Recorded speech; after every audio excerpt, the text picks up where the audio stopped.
all of you fellow type 1s out there. Today, I'm going to talk about what DP and FOF are. Two things that you definitely need to know what they are and how to dose for them. So, welcome if you're just finding me. I'm so glad. I've been doing Facebook Live since March to all of us with type 1 because I just wanted to be a source of inspiration and positivity and education for all of us living with type 1. In these crazy COVID times. It was March when the lockdowns began, and I just really felt drawn to want to come to Facebook and talk to as many type 1s as I could, to really give you education and motivation that we can get through this. And the most important thing, of course, is for keeping your immune system strong, for those of us that are type 1, is to get really good blood sugar levels. Right? Avoid those highs, avoid those lows, and get your A1C below 6.5 for most people is a good goal. So that is what I'm all about. And so I'm so glad you found me. Let's see, my numbers today, I just had a little bit of lunch. So there's my numbers for today. You can see that this is what's possible, a nice steady line. And let's see. So these two little bumps are my dawn phenomenon and feet on the floor. So that's what we're going to talk about, because you can see I got a little bump at, I'm going back in time now. So this goes all the way back to when I was sleeping, and then I had a little bump at 4 a.m., 8 a.m., and 10 a.m., okay? So I definitely was taking insulin to try to avoid those bumps. So dawn phenomenon, feet on the floor. That's what DP and FOF are, okay? So what happens is our liver is putting glucose into the bloodstream at very early hours in the morning, maybe around 4 o'clock for you, maybe around 5 o'clock, don't know, but early hours. This is totally normal. There is a hormone called cortisol, and it's on a 24-hour cycle in all of us, type 1s or not, and it tends to peak early hours because it thinks it's doing us a favor and giving us some extra fuel to get going for the day. So cortisol starts peaking at 4 or 5, 6 a.m. It tells the liver, hey, give them a little bit of fuel. And then we've got a glucose spike. Well, of course, if we didn't have type 1, the glucose wouldn't spike because the body would immediately make insulin and just keep the blood sugar in check. But for us, if you're on a pump, you might need to raise your basal rate through the slow hours, right? I'm not on a pump right now. I'm just doing shots. So we have to manually change it if we're on shots and manually adjust it with doses of rapid, and I'll get to that in a moment. But so dawn phenomenon is generally the slow and steady rise that is expected, and this is why a lot of people feel like they wake up and they're high, but they weren't high all night long. They were only high until 5 or 6 or 7, and they're baffled because they didn't eat anything, right? Well, that is because your liver is feeding you. Right? We can eat and have our sugar level go up this way, but our liver has many opportunities to feed us internally as well. Dawn phenomenon is just one of them. I've talked about a lot of others. There's a lot of different reasons why our liver wants to feed us. So I cover those in my online courses on my website. And so, but today is I want you to understand if you're going slowly high, it's likely because your cortisol and your insulin isn't dosed properly to counteract that. You don't have to go high. We don't have to just be like, well, I just go high in the morning because of cortisol. There's nothing I can do about it. No, of course there's something you can do about it. You can adjust your pump, or you can manually capture it with rapid. Obviously a little more complicated than that. You definitely need either somebody's help to know how to do that properly. Your healthcare team, perhaps take a look at my videos. But feet on the floor is a little bit different. What that is maybe you don't have a dominant phenomenon. Maybe you don't see this rise, right? You either don't see it because your pump captures it, or maybe your body doesn't make much cortisol in the morning. Diabetes is individual for everybody, right? We all know that. Feet on the floor is maybe you have a nice flat line, but then you wake up and within a half hour, you're just completely spiking. That is another way cortisol wants to try to give us fuel for the day. And it often is impacted by how stressed you feel. It's likely not going to happen if you're just lounging around on a non-work day, right? It's like, oh gosh, you got to wake up, you got to go. You're in go mode. And so a lot of people see this spike. So I see a combination of both. It's very unpredictable from day to day. Sometimes I see the slow, steady rise. Sometimes I see the spike. So what I've come to do for myself is I give myself 3 units of insulin the second I wake up. Now, that is even if I'm at 80 or like 4.5 in millimole. And that is because the majority of the time I do spike. I do have feet on the floor.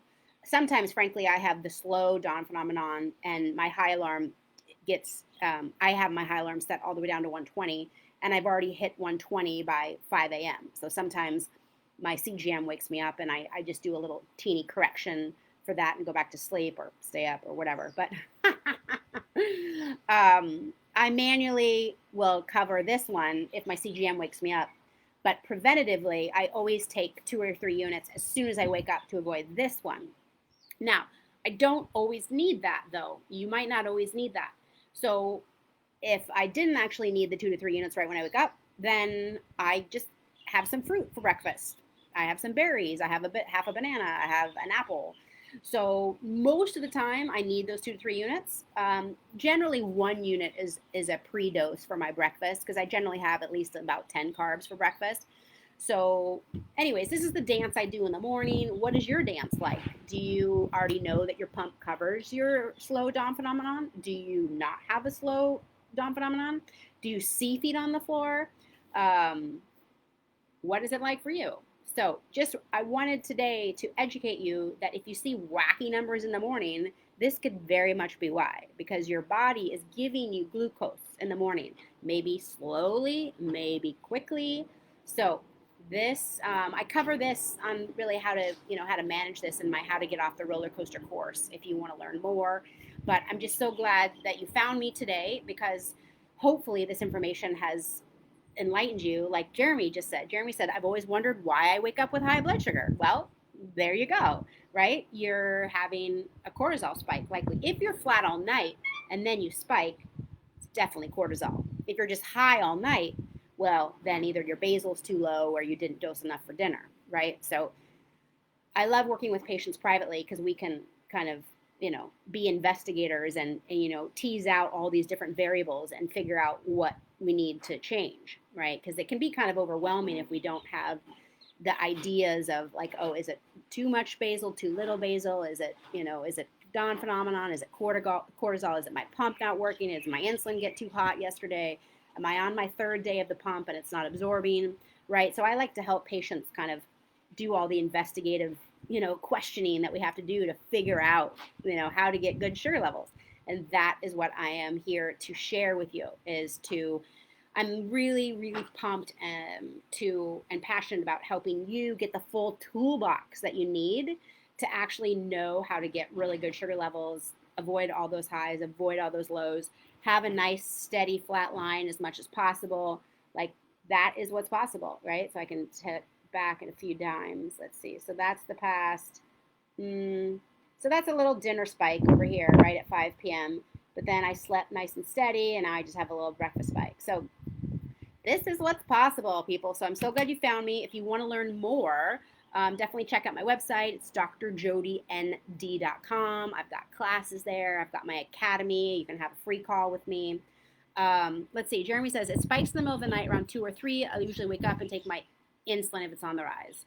Yeah, well, if it doesn't sound like you're on a pump like I know, so we have to do that manual correction. And, maybe it's spiking at 2 or 3 because you have cortisol, but that's pretty early. So maybe it's a late dinner digestion, right? So protein can take 5-6 hours. If you're eating dinner super late, you can still have your dinner digesting in the middle of the night. Your dinner insulin wears out, but your digestion's still going on. So you got to kind of investigate and fine tune all these things. Let's see. Rob says, awesome. I deal with feet on the floor and it's different every day. I feel like coffee makes it worse. Yeah. Coffee's adrenaline, right? Coffee puts out adrenaline. Adrenaline makes us go high. So yeah, coffee's going to stimulate you, and the cortisol is already a stimulating hormone, right? So you have this cortisol stimulating you, and then you have coffee stimulating you. Now you can lessen the coffee stimulus by having protein first. Have a little bit of breakfast. Don't just drink your coffee on an empty stomach. That's really frazzling to some people. So if you put a little food in. Also, some people have noticed that their cortisol in the morning is less of a spike if they have maybe 2 ounces of protein right before they go to bed, right? So you get a little slow digesting fuel all night long, and then hopefully that tells the liver you don't need so much fuel right when you wake up. These are all the little tips and tricks that I like to work privately with patients and that I go over in my online courses. So please check out my website if you want some more help. I've got free resources there to help you. And I come on Facebook Lives every Monday and Friday around 3 o'clock Pacific, 6 o'clock Eastern. So it's only noon for me because I'm coming to you from Hawaii, my new home, thanks to COVID. Thanks so much for finding me. Please share my information with anybody you know that's struggling with type 1. I am on a mission to help as many type 1s as I can around the world, and I have a program I'll probably be launching in January is probably the launch date. I just feel like there's too much going on with elections and holidays coming up to launch anything before that, but my goal is to create a really supportive educational community for all of us with type 1 so you can get the best care and the best community of your life. That's what I'm committed to. Thanks for watching. Please leave a comment below, and I always read your comments and take your feedback to heart. And if you want a topic, I'll consider that for Wednesday's video. So see you Wednesday. Have a great day. Bye for now.